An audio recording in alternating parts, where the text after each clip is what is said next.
अस्सलाम वालेकुम स्टूडेंट्स, आज हम पढ़ेंगे subject the world around us B.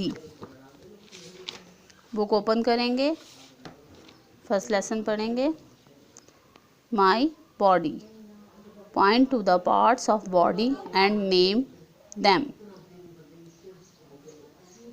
गुज़िश्ता रोज़ हमने पढ़ा था ईयर, ईयर मीन कान, लिप्स, लिप्स में होंठ, नेक, नेक मीन गर्दन, हेयर, हेयर मीन बाल, आई, आई मीन आँख, नोज़, नोज़ में नाक।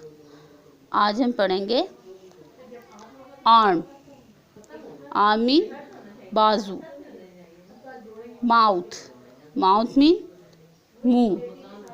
Read again, arm, arm mean बाजू, माउथ, माउथ मीन मुंह।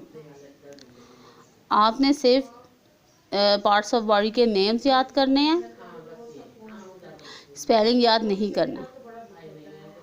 आपने ये लर्न करना है, यही आज का आपका लेसन है।